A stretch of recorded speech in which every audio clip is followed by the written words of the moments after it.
Hello mes amis et bienvenue sur Create Your Paradise. Aujourd'hui je voulais vous faire une vidéo sur la matrice pour vous parler un petit peu plus de la matrice et comment en sortir et surtout le piège dans lequel ne pas tomber parce que c'est ça que j'ai vu un petit peu là-dedans. Et je me base sur une vidéo de Guilhem Kezak, je crois que c'est ça, je vous mettrai la vidéo en lien, sur comment déjouer, 3 trucs pour déjouer la matrice. Et alors lui il est de tradition essénienne, j'adore ses vidéos, j'adore ses conférences, c'est toujours un petit peu long, mais franchement il explique les choses de manière tellement simple, tellement claire, tellement posée, franchement il m'épate, moi j'adore l'écouter. Et je me suis dit cette vidéo elle est super bien, j'aimerais bien reprendre quelques trucs qu'il dit, vous le partagez à ma façon et peut-être de version un peu moins longue, mais ça c'est pas sûr, on va y aller. Alors, il démarre en fait par nous rappeler comment nous sommes conditionnés dès notre plus tendre enfance. C'est vrai qu'on ne s'en rend pas compte, on ne se pose pas forcément toutes les questions, mais quand on regarde, on est conditionné donc bien sûr par notre culture, par la société, par l'école, par nos parents, par les traditions, par énormément de choses, par notre pays. Enfin, il y a énormément de choses qui nous conditionnent. Ce, dès le plus jeune âge, on ne s'est jamais posé la question de qui avait écrit les livres d'histoire, par exemple, qui avait instauré que la vie devait marcher comme ça. Moi, c'est à un moment, je me suis quand même posé la question, mais qui a dit qu'on devait aller travailler du lundi au vendredi? Pourquoi pas du dimanche du samedi au dimanche? Puis d'abord, pourquoi faut travailler? Pour gagner de l'argent, ok, mais pourquoi pourquoi ce système? Qui a décidé de ce système? Qui était d'accord avec ce système? Qui, généralement, au bout d'un moment, on le fait, on commence à se poser des questions. C'est surtout, je pense aussi, les personnes qui peuvent se poser ces questions. Quel est le sens de la vie? Pourquoi on est? Pourquoi on meurt? Enfin, moi, ça m'a toujours un petit peu interloqué de me dire, je comprends pas le but de la vie. Tu étudies, tu pars au travail, tu es à la retraite, tu meurs. Entre-temps, tu achètes des choses, tu voyages. Mais quoi? C'est quoi le sens? Et en fait, quand je ne trouvais pas de sens à ma vie, j'étais en dépression totale. Et après, c'est là où, à force de te poser des questions, à essayer de donner un peu plus de sens à ta vie, à toi-même, etc., que tu commences, bien entendu, à ouvrir ton champ de conscience, à te réveiller et à voir la vie autrement. Mais si tu ne te poses pas forcément ces questions-là, eh bien, tu restes dans un moule qui est la matrice. Donc, je reprends 2-3 petites choses qu'il a dit. Donc bien sûr, l'homme est dans l'inconscience, l'homme et la femme, hein, bien sûr, je comprends les deux, dans l'inconscience la plus totale dès le plus jeune âge, il n'y a aucune remise en question. Tu crois que le gouvernement est là pour toi, c'est vrai qu'à la base tu crois ça, il y a encore des gens qui pensent que le gouvernement est là pour nous. Après, il y a une époque où quand on me parlait vérité cachée plutôt que théorie du complot, etc., je me disais non mais le gouvernement ne peut pas nous faire ça. Il est là pour notre bien. Donc, je peux comprendre au bout d'un moment, enfin voilà, on passe par ça, à moins d'être archi réveillé dès le départ, moi c'était pas le cas. Donc pareil, on te donne toutes les infos nécessaires, tu les remets pas forcément en question, tu regardes la télé, on te donne les infos, tu vas sur ton Google, t'as les trucs, t'as les infos. Alors un truc qui dit que je trouve pas mal aussi, c'est qu'il parle du côté scientifique. À chaque fois qu'on te dit non mais c'est prouvé scientifiquement, ou c'est scientifique. En gros, il dit scientifique égale vérité, c'est un gage de vérité. Le problème, c'est que le scientifique, eh bien il ne peut pas prouver, il ne peut pas tout prouver. Par exemple, tout ce qui est, tout ce que tu ne vois pas. Ça veut dire qu'en fait, tout ce que tu ne vois pas, eh bien c'est faux puisque tu ne peux pas le prouver scientifiquement. Donc tout ce qui n'est pas prouvé scientifiquement, comme il dit aussi, la matrice aime les intellos, aime les scientifiques, aime tous ceux qui font partie de la matrice et puis qui peuvent prouver comme ça des faits. Mais si tu sors de la matrice, eh bien c'est vrai que tout va être tourné au ridicule. Par exemple, si tu commences à t'intéresser à tout ce qui est un petit peu ésotérisme, tout simplement la spiritualité, l'univers, ce genre de choses, ça va être tout de suite dérivé comme des sectes pour que tu évites de t'y intéresser, parce que si tu commences à t'intéresser à ça, bah, t'es pris pour un fou, hein, c'est d'ailleurs généralement ce qui se passe. Il y en a beaucoup comme moi, comme vous, qui ont... Enfin voilà, l'entourage a cru qu'on était parti, qu'on était rentré dans des sectes parce qu'on s'était intéressé à des choses qui sortaient de la matrice, donc tout ce qu'on nous dit. Voilà, c'est fou à quel point on y conditionné, on nous dit que ça c'est pas bon, donc on n'y va pas. Et c'est fou parce que vous voyez le live là, sur Crève-Cœur, marrant comme nom ça, Crève-Cœur, Trotta, Sylvano et Tal, il y en a qui ont commencé à faire des articles sur le fait que ce soit des sectes, ça y est. Et en fait, il y a quand même des gens qui suivent ces 3 personnes-là et qui, rien que par rapport à un article, parce que c'est fait aussi, c'est dit d'une façon où ça sort de la matrice, ça sort de la pensée unique, ça sort de...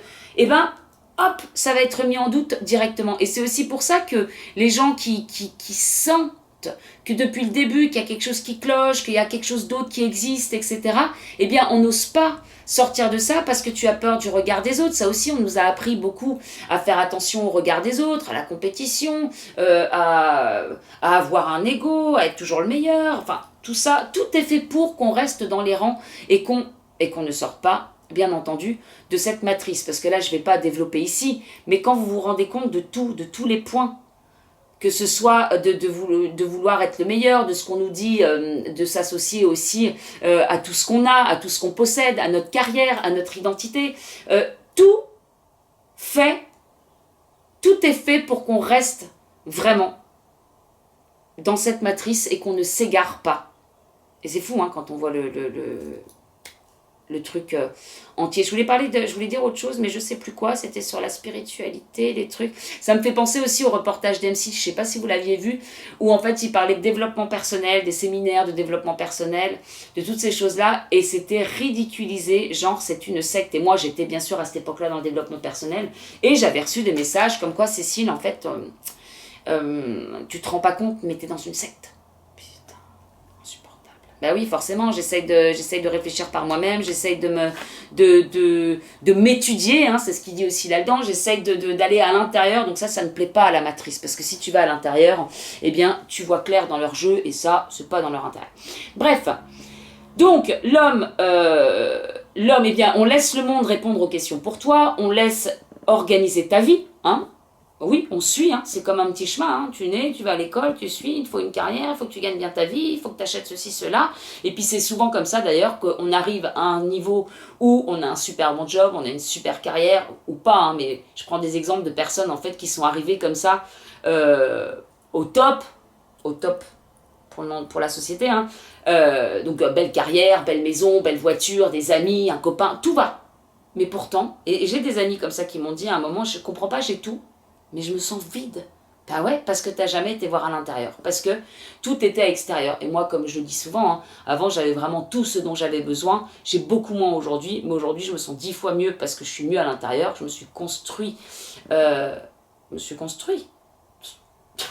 l'intérieur. Et c'est ça qui te donne beaucoup plus de bonheur que d'aller chercher à l'extérieur. Bon, on le sait. Alors, prise en charge totale du coup par la société, l'homme arrête de réfléchir et se laisse guider. Il est passif face à ce monde, il accepte tout. Ah oui, ça je reviendrai sur accepte tout. Il est passif face à ce monde, et puis bien sûr quand on voit aussi, c'est vraiment la manipulation de toute façon, sur le fait qu'on soit plein de distractions, tu n'as pas le temps, de toute façon tu n'as pas le temps d'aller à l'intérieur, tu travailles, généralement tu travailles du matin au soir, en plus si tu as des enfants, si tu as des occupations à l'extérieur, tu dois faire le ménage, tu dois faire les courses, tu dois payer tes trucs, il y a tellement de choses, et puis une fois que tu as envie de te poser, bah ouais, tu n'as peut-être pas envie d'aller fouiller pour voir si tout ce qu'on te raconte à la télé c'est la vérité, puisque tu fais confiance de base, on te met des trucs à la con qui t'empêchent totalement de réfléchir. Je dis pas, parfois je regarde des trucs à la con juste parce que j'ai envie parfois une fois de temps en temps ça m'arrive quoique je tiens pas longtemps, mais voilà, les reines du shopping, je me pose dessus, je rigole, ça me fait rire. Bon, mais quand tu regardes, alors pas toutes les chaînes, la Arte ils sortent des bons trucs quand même, mais quand tu vois les émissions télévisées, genre je vois par exemple le vendredi là, vendredi c'est permis, mais c'est quoi ce truc, ou Hanouna, ou des ch'tis à Marseille, ou les trucs comme ça, oui tu m'étonnes, c'est pas comme ça que tu vas sortir de la matrice, mais généralement tout est fait pour qu'on ait toutes les distractions possibles, parce que quand, c'est ça aussi, tu travailles, tu te poses soit devant la télé, ou alors tu sors dans les bars, ou tu fais, au final, tu es tout le temps occupé, ce qui évite d'aller à l'intérieur, et donc encore une fois, dès que tu t'étudies, tu commences à comprendre comment tu fonctionnes, comment tu peux être manipulé, et c'est là que tu commences à te rendre compte des choses. Mais si tu ne prends pas le temps de faire ça, et tout est fait pour qu'on ne prenne pas le temps de faire ça, ça ne t'en rend pas compte. Et on en vient jusqu'à tout accepter, et c'est ça qui est fou quand même. La lumière baisse, désolé, ça va être un peu... Et on commence à tout accepter, Et c'est vrai qu'il dit à un moment, on sait que ce sont les lobbies qui financent nos institutions, on le sait, mais on ne dit rien. Et ça, je trouve ça super choquant, parce que c'est effectivement le cas. Euh, Quand j'étais plus jeune, c'est vrai qu'on me disait, parfois je posais des questions, et puis on me disait, bah oui, bah là c'est eux qui financent. Oh, mais on sait que c'est pas bien. Bah ouais, mais c'est comme ça. Mais c'est comme ça. C'est ça qui est fou. Et aujourd'hui, bien sûr, je comprends. Maintenant, je comprends pourquoi la politique, ça je le disais dans la vidéo sur la théorie du complot, mais j'ai été longtemps complexée de ne pas m'intéresser à l'histoire, de ne pas arriver à trouver un sens, de ne pas comprendre. Je comprenais pas. Il y a plein de choses que je comprenais pas. Je comprenais pas l'histoire, je comprenais pas la politique, je comprenais pas les guerres. Et je demandais autour de moi, alors sans, j'essayais de pas passer trop pour une conne parce que je me sentais inculte, hein.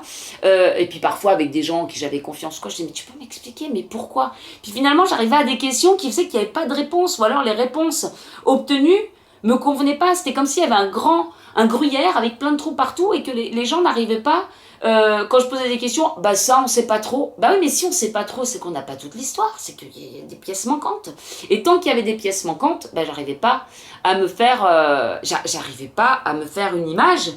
Du coup, l'image disparaissait, j'avais plus rien de l'histoire. On avait beau me raconter 15 fois la même histoire, tant que je ne comblais pas tous les trous, je n'y arrivais pas. Et du coup, à chaque fois, je me sentais mal parce que j'avais trop peur que dans les dîners ou quoi, ou avec des amis, qu'on parle de l'histoire, qu'on parle de la politique, qu'on parle de tout. Parce que je me sentais conne, vraiment. Je me disais, j'arrive pas à comprendre, j'arrive pas à m'y intéresser, donc je ne connais rien, donc j'étais comme ça. Et puis après, il y a eu l'inverse, il n'y a jamais de juste milieu en fait là-dedans. C'est soit tu avais l'impression de passer pour une conne parce que tu comprenais rien, donc tu ne pipais mot. Et puis après, c'est pas que tu avais l'impression de passer pour une conne, c'est que tu avais une autre version différente, celle actuelle hein, que j'ai. Et là, tu comprenais toute l'histoire. Alors là, ça remplissait tous les trucs. Tous les trous de gruyère, tu arrivais à les remplir. Tu comprends les guerres, tu comprends tout. Mais par contre, bien sûr, bah, tu ne pipes toujours pas mot, puisque tu passes encore... Enfin voilà, tu ne parles pas de ça, parce que sinon, tu es la complotiste de service, donc t'évites d'en parler. Donc à chaque fois, de toute façon, avec mon entourage, sauf ceux qui sont dans la même vibe, bien sûr, à ce niveau-là, j'ai toujours été soit frustrée, soit mal à l'aise. Enfin, mal à l'aise et après frustrée. Donc, on accepte tout. Et c'est vrai que ça, c'est fou parce qu'en fait, il y en a beaucoup qui acceptent tout, mais ça ne choque. Il y en a que ça choque pas de savoir que c'est les lobbies qui financent, que ce qui est fait, c'est pas forcément pour notre bien, qu'on mange du poison, mais ça passe. Et c'est là où tu te dis, waouh, on est à un tel niveau d'inconscience à un moment. Et je vous raconte une petite histoire qui est rigolote parce que je trouve que ça illustre bien quand même un peu la société. C'est une petite vidéo où en fait ils sont dans une salle d'attente et il y a un mec, je pense qu'on doit lui dire à chaque fois qu'il y a une sonnette, tu te lèves et tu te rassois. Donc bon, le mec, le mec on lui donne cette instruction, t'as une personne qui rentre dans la salle d'attente, il y a la sonnette, le mec il se lève, il s'assoit. Donc il y a la personne qui est là et qui le regarde comme ça, qui est avec son magazine, qui fait pourquoi elle se lève, elle s'assoit. La petite sonnette retentit de nouveau, le mec se lève et il se rassoit. Donc la dame qui est à côté, elle commence à se demander, et puis il le fait une troisième fois, et puis au bout de la troisième fois, elle se dit, faut sûrement que je le fasse aussi, donc elle le fait. Une troisième personne arrive dans la salle d'attente, les deux qui se lèvent à chaque fois que la sonnette elle retentit, la troisième personne, forcément, elle fait pareil. Mais moi je dis ça, j'aurais sûrement fait pareil. Enfin, je pense que j'aurais quand même demandé. J'aurais dit, faut se lever pourquoi hein, je l'aurais fait s'il fallait le faire, tu vois, mais faut se lever pourquoi quand même. Mais personne ne demande. Donc en fait, il se lève et en fait, le mec à la base qui est là, qui a lancé le truc, après on l'appelle pour aller prendre son rendez-vous avec son médecin et ça continue. Les gens, ils continuent de se lever à chaque fois que la sonnette retentit, mais ils ne savent pas pourquoi. Et en fait, c'est ça. C'est que aujourd'hui, on est dans une telle inconscience. Pas aujourd'hui, non, parce que les gens se réveillent, mais je veux dire, de manière générale, quand on est complètement endormi et dans cette matrice, on est dans une telle inconscience qu'on fait les choses, on ne sait même plus pourquoi. On les fait parce que les autres ont fait. On pense comme ceci parce que les autres pensent comme ceci. Les lobbies, oui, ce sont eux qui financent, mais c'est je sais pas, mais c'est comme ça. Ah c'est comme ça. Ah, les trucs, ça c'est le piège total, ça. Les c'est comme ça. On remet rien en question, on continue. C'est fou, hein. Donc bref, après il parle aussi de la perte de la valeur des choses. C'est vrai qu'on perd complètement la valeur des choses Bon là, bon voilà, c'est encore autre chose. Je vais essayer d'aller un petit peu vite quand même, parce qu'elle va durer, elle va durer le même temps que sa vidéo à lui, donc autant voir la sienne, hein, ça sera plus complet. Alors, donc voilà, tout ça, l'inconscience totale, c'est vraiment un danger pour l'homme et c'est ce qui l'enferme au démarrage dans cette matrice et dans cette matrice qui est complètement de mensonge. D'ailleurs, je vais voir ce qu'il avait fait des petites définitions sur la matrice. L'idée de matrice implique qu'il y a une organisation délibérée, structurée, volontaire de notre vie quotidienne, de notre futur pour des intérêts qui ne sont pas les nôtres. D'où le désastre économique. La matrice est un monde faux, d'apparence trompeuse qui vit à nos dépens. L'état du chaos du monde actuel rend de plus en plus évident l'existence d'intérêts qui demeurent dans le cachet, mais sont aux commandes de nombreuses situations. Donc ça, c'est la matrice. Donc au bout d'un moment, eh bien pour ceux qui se posent des questions, en tout cas, ou alors qui ne comprennent pas, comme moi, hein, je me suis posé des questions depuis très longtemps, ou même quand on a aussi un petit peu cet attrait pour tout ce qui est voilà, la vie après la mort. D'ailleurs, dans les trucs de secte, là, quand on dénonce crève-cœur, que c'est des gourous qui font partie d'une secte, que ça commence à être dangereux, que ça fait peur, ils parlent justement de, je sais plus duquel, de crève-cœur ou de Tal Chaleur, ils s'intéressent à la vie après la mort. Donc quand même, ils font partie d'une secte. Franchement, il commence à être... En fait, maintenant, quand je dis ces trucs-là, ça fait longtemps, je trouve tellement ridicule. Bref, c'est pas le sujet. Donc, quand l'homme se réveille, il s'aperçoit que la vie n'est pas vraiment comme on le lui avait présenté.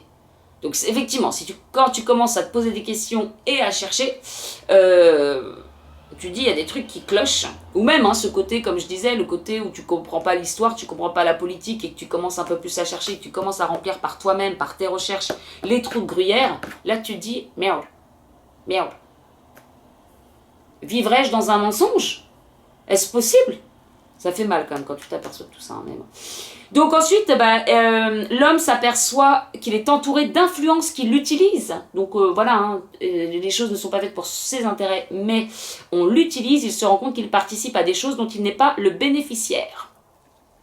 On continue de se réveiller et on voit que le gouvernement, les présidents ne décident eux non plus de rien, parce qu'on croit que ceux qui nous dirigent, et puis en fait, tu t'aperçois que non, parce que ces lobbies où ça ne te choquait pas forcément que ce soit eux qui financent ces institutions, tu t'aperçois que de toute façon c'est ces grands groupes et c'est au-dessus des gouvernements, les élites mondiales, les 1%, ceux qui détiennent les richesses, le pouvoir et les richesses. D'ailleurs, à un moment, il montre pendant sa conférence une carte du monde où il n'y a que des pays qui ont du pétrole. Et il dit, en fait, pour les dirigeants de ce monde, qui détiennent 50% quand même de la richesse mondiale, ça doit être plus, parce qu'ils ont fait quand même encore plus de gains avec le coronavirus. Ça a servi aussi à les enrichir toujours un peu plus. C'est aussi le plan, qui s'enrichissent toujours un peu plus pendant que nous, on s'appauvrit toujours un peu plus aussi de notre côté. L'écart se creuse. Mais voilà, en fait, on se rend compte que même les gouvernements, ce n'est que des pions au service de ces grandes entreprises, de ces banques, de ces multinationales, de tous ceux qui détiennent toutes ces choses-là. Donc, ce sont des marionnettes. C'est fou quand même, on se rend compte du théâtre géant. Non. Marionnettes des grosses entreprises et multinationales, que ce sont des groupes d'influence qui prennent les décisions et non pas nos gouvernants, et qui détiennent les groupes d'influence, qui a 1% de voire plus. Alors, le piège, c'est ça où je voulais vous parler de ça. Donc, bien sûr, comme il le dit, au début d'ailleurs de la vidéo, il dit, quand vous regardez des sites, les potins des stars, quand vous regardez la télé, les actualités, quand vous regardez la bourse, quand vous regardez les sites de complotisme, ou de complotistes, ça marche aussi, les reptiliens, les blablabla, toutes ces choses-là, vous alimentez la matrice. Vous êtes dans la matrice et vous l'alimentez. Vous êtes dedans. Donc quand vous êtes complètement inconscient et endormi, bien entendu, vous faites à fond partie de la matrice puisque vous êtes endormi. Maintenant, quand vous vous réveillez et que vous vous rebellez contre la matrice, parce qu'en fait, qu'est-ce que ça suscite dans un premier temps quand vous apercevez de tout ça, et ce qui est complètement humain et tout à fait normal, qu'est-ce que ça suscite? De la colère, de l'indignation, vous voyez toute la souffrance aussi de ce monde, donc vous ne pouvez pas rester indifférent, donc bien sûr il y a plein d'émotions, comme je le disais, moi j'ai passé 6 mois dans le noir total, de tristesse, de colère, de peur, de tout ça. Donc voilà, ça suscite ça. Et en fait, on rentre en réaction avec la matrice. Toutes ces choses insupportables rentrent à l'intérieur de toi et te conditionnent encore plus. Donc en fait, quand on découvre toute la matrice, on croit peut-être qu'on en sort parce qu'on a découvert ce que c'était et comment elle fonctionnait, mais en fait, on n'en sort pas tant qu'on reste dedans, et c'est-à-dire tant qu'on l'alimente. Il prend l'exemple des gilets jaunes, et que je trouve... d'ailleurs, il m'a fait rire sur ce coup-là, mais... Il prend l'exemple des gilets jaunes. Donc les gilets jaunes, moi j'ai trouvé ça cool que les gens se mettent debout, se rebellent, qu'ils commencent un petit peu à y avoir la colère, à en avoir marre. Après... Est-ce que ça a servi vraiment à quelque chose? Moi, j'ai plus l'impression que les dirigeants les regardaient avec leur petit four comme ça, hein, du haut, avec la nouvelle vaisselle de Macron. J'en parlais il n'y a pas longtemps, 500 000 € pour sa vaisselle, pendant que les gilets jaunes réclament des miettes, finalement. Hein. Et puis, il y a aussi ça, c'est que on est en train... Enfin voilà, la population se frite entre elles, avec ceux qui réclament plus de droits, plus de sous, plus... Il y en a qui vont critiquer ceux qui bénéficient des aides parce que pour eux, c'est eux qui mettent l'économie à terre, alors qu'en fait, nous, c'est... Enfin, voilà, avoir des aides, c'est peanuts par rapport à eux, tout ce qu'ils prennent, tout ce qui... Enfin bon, c'est pas comparable. Mais vous voyez ce que je veux dire. J'essaye de faire vite parce que je m'étends souvent dans les vidéos. Donc les gilets jaunes, en fait, ils demandent au gouvernement des choses qui sont finalement peanuts par rapport à eux, encore une fois, tout ce qu'ils prennent et tout ce qu'ils détiennent, et à un gouvernement qui les traite comme du bétail. Et donc, il prend l'exemple genre d'un camion rempli de cochons qui va à l'abattoir et qui, en fait, serait en train de protester dans le camion, en train de dire on veut de l'air conditionné en été, on veut plus d'eau dans nos camions. Il m'a fait rire quand tu veux ça. Parce qu'en fait, c'est ça, c'est que tu réclames certaines choses, mais en fait, tu te rends compte d'un premier niveau de conditionnement, mais tu te rends pas compte de ton conditionnement profond. Le truc d'avoir de l'air conditionné ou de l'eau dans tes camions, c'est pas ça le problème. C'est que t'as pas envie de partir à l'abattoir.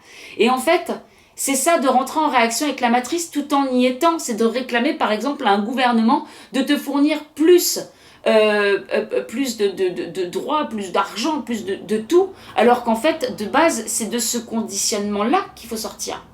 Et donc, il dit, tu es en réaction par rapport à une situation donc ils sont en réaction par rapport à une situation qu'ils vivent, ils sont tellement conditionnés, souffrent de leur conditionnement, mais ne remettent pas en question de leur conditionnement profond.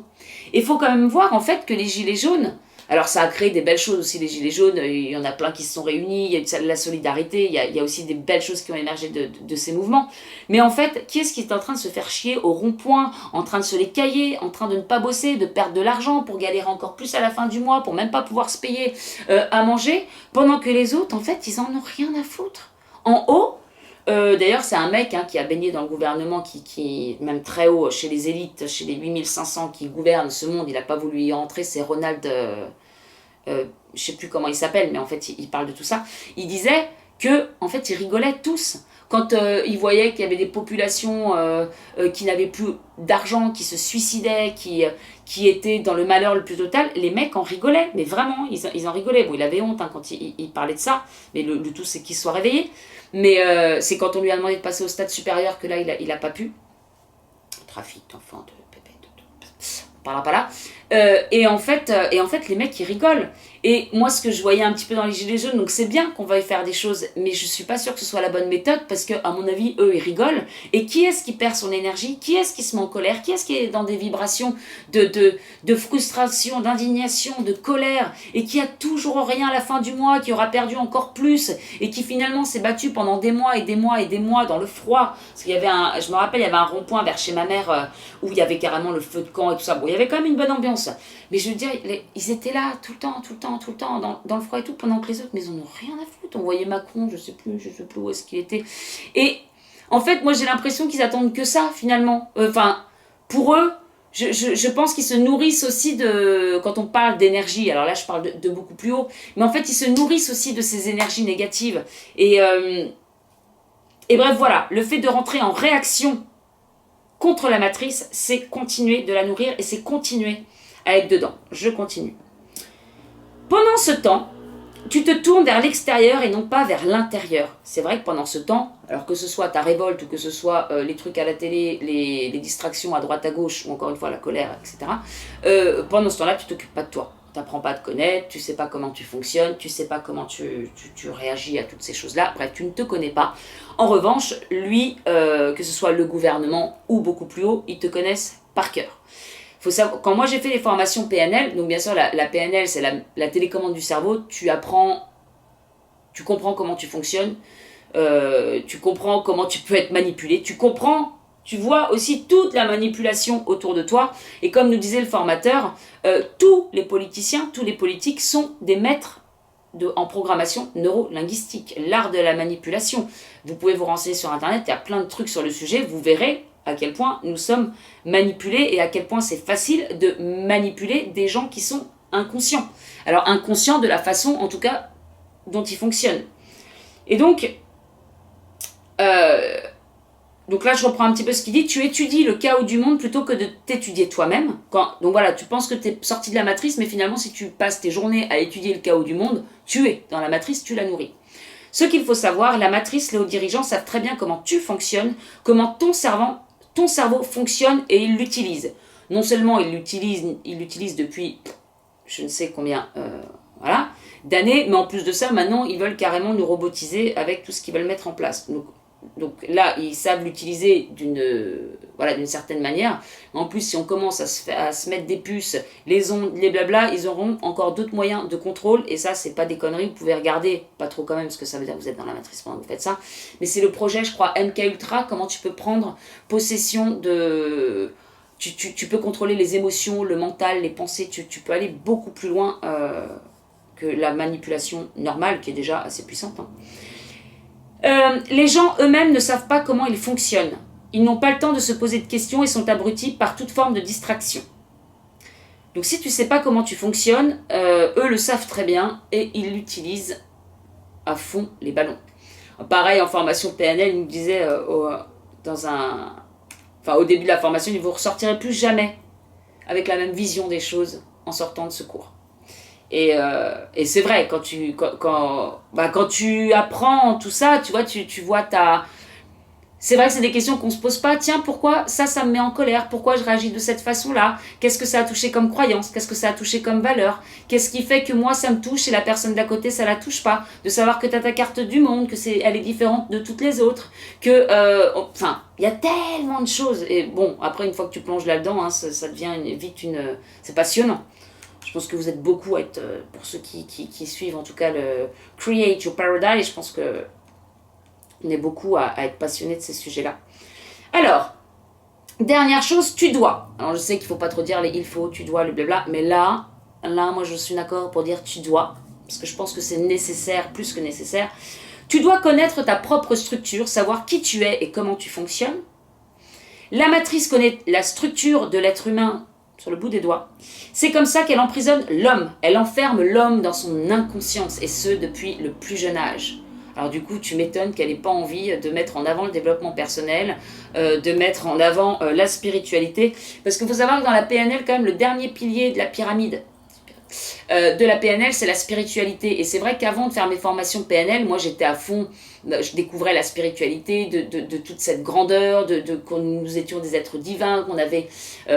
je découvrais tout ça. Et effectivement, ça te permettait déjà de prendre énormément de hauteur par rapport à toute la manipulation. Et j'ai fait les formations PNL pour avoir pour pouvoir comprendre tout ça, mais de manière plus terre à terre. Et c'est marrant parce qu'au dernier niveau de la PNL, maître PNL, eh bien tu entres, tu abordes la spiritualité.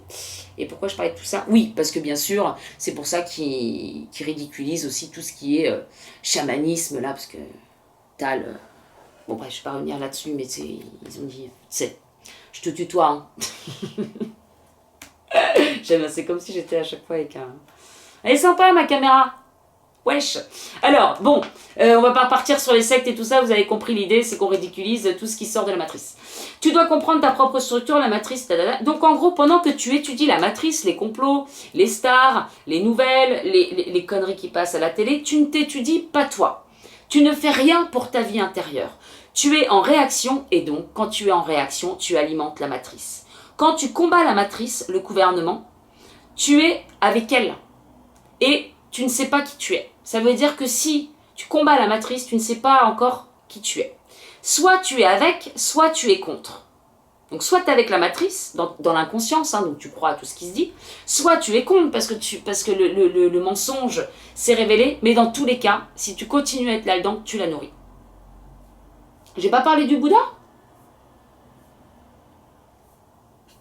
Il est où Bouddha? Eh ben si, là, tu la nourris. Donc, eh bien, la solution, c'est de faire comme Bouddha, la regarder que d'un œil. Alors, on dit que c'est pour ça qu'il a les yeux mi-clos, ou alors, parce que je crois que c'est mi-clos, hein, c'est pas il a un œil ouvert, hein, il est pas comme ça. Mais en gros, il regarde l'extérieur, mais aussi l'intérieur de lui-même. C'est comme, comment c'est déjà, tu fais partie de ce monde, mais t'en fais pas partie. Tu es dans le monde, mais tu n'en fais pas partie. C'est ça? Je ne sais plus exactement, je rechercherai la phrase exacte. Mais en gros, c'est ça. Il ne veut... Alors, il me fait... Il ne veut pas mettre un gilet jaune, Bouddha, car s'il fait ça, il est en réaction contre un système, et dans ce cas, ce système possède son intérieur. Et ouais. Tant que tu... En fait, quand tu te mets en colère, que ce soit avec le système ou que ce soit avec quelqu'un, hein, eh bien, ça veut dire que tu donnes du pouvoir à cette personne ou à ce système.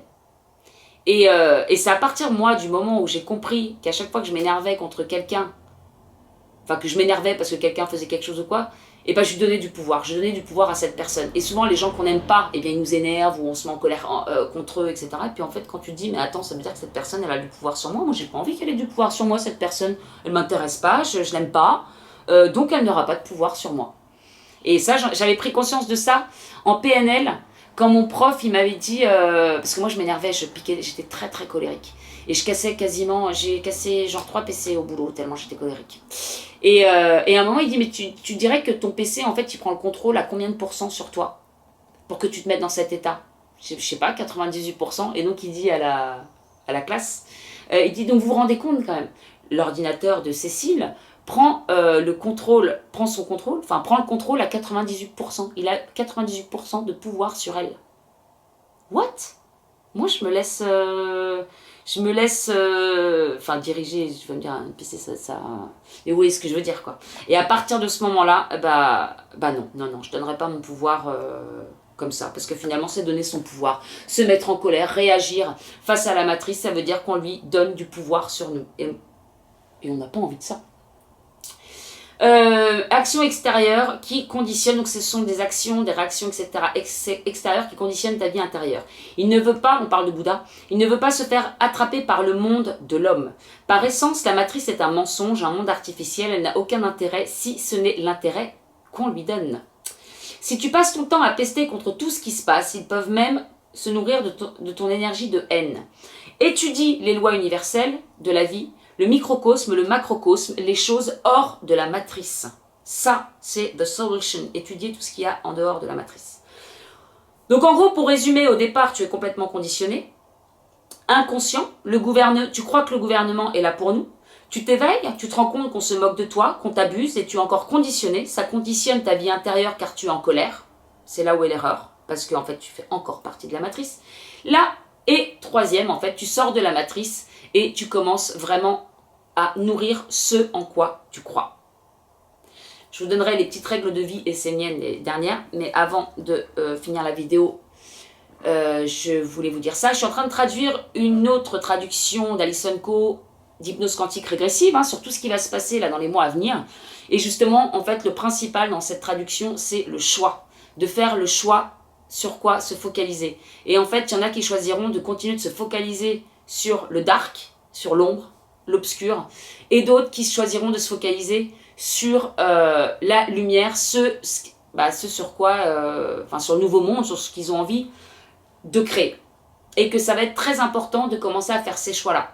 Alors, moi je ne suis pas à dire qu'il faut se focaliser uniquement sur la lumière, c'est pas du tout... Je pense qu'en fait il faut un équilibre entre les deux. Pour les personnes, parce que je sais qu'il y a des personnes qui mettent ça en avant, de ne jamais regarder l'obscurité, mais de voir que la lumière et d'aller dans le sens de la lumière. oui et non. Je veux dire, si on est dans la lumière, mais qu'on est quand même inconscient de plein de choses, à quoi ça sert?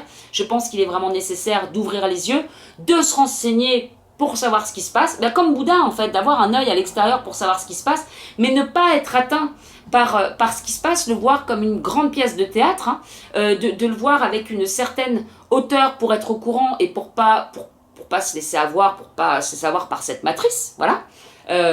Pour qu'on puisse pas être manipulé. Mais à partir du moment où on se connaît vraiment, bah, on sort de ces systèmes de manipulation, où ça me fait penser aussi au triangle de Karpman, où tu as le persécuteur, la victime et le bourreau. Que ce soit avec les gens, ou que ce soit petite échelle ou grande échelle avec le monde, à partir du moment où tu sors de ce truc-là, où tu n'es plus une victime, tu n'es plus un persécuteur, un sauveur, eh bien, les choses n'ont plus de pouvoir sur toi et tu arrives à sortir de cette matrice. Pourquoi je disais ça? Donc oui, donc je ne suis pas pour me focaliser que sur la lumière, mais pas non plus que sur l'ombre. Parce que, comme on l'a dit pendant toute la vidéo, c'est aussi nourrir la matrice. Donc pour moi, il faut vraiment avoir un juste milieu, bah, comme le Bouddha, tout simplement. Mais après, pourquoi je disais ça? Oui, c'était en réaction par rapport, mais en fait, j'ai pas envie, parce que si je commence à m'embarquer là-dedans, ça va rajouter 20 minutes à la vidéo, donc on va éviter. On en fera une autre vidéo, ça sera l'occasion. Donc voilà, l'équilibre, pas tout lumière, pas tout ombre, mais en tout cas, regardez ça avec beaucoup plus de hauteur et essayez de ne pas être en réaction. Voilà. Et si, encore une fois, vous passez votre temps du matin au soir sur tout ce qui est complot, eh bien, vous marchez avec la matrice. Vous marchez avec le côté obscur de la force. Règle de vie. Tu seras actif et créateur pour ce que tu crois être vrai. C'est ce qu'il dit aussi. Hein, si, encore une fois, on est toute la journée sur les sites de complot ou sur la télé ou sur ces trucs-là, eh bien, ce qui est vrai pour nous, c'est la matrice. Ouh là là là, il me reste 4 minutes, donc je vais faire vite. Déjà? J'ai parlé autant de temps? Mon Dieu. Tu seras actif et créateur pour ce que tu crois être vrai. Tu ne seras pas passif et inconscient, mais tu demeureras vigilant et en équilibre face aux influences qui veulent détruire la vie. Chaque jour nouveau que la vie t'offre, tu l'utiliseras pour construire le monde de la lumière et non pas pour t'associer à ceux qui ouvrent un chemin vers le néant. Voilà. Donc ne pas être en réaction, mais être plutôt mince, comment on dit? En contemplation, contemplation. Bref, sortir de la matrice. En tout cas, je pense que vous avez compris le fond de la vidéo. Voilou. Et bien sûr, vous avez la conférence de Guilhem Kézak qui explique les choses super bien. Essayons en tout cas de nous focaliser le plus possible sur ce qu'on a envie de voir naître dans ce monde. Voilou, voilou, c'est plus comme ça. Mes amis, je vous fais de très gros bisous et je vous dis à très bientôt. Au revoir.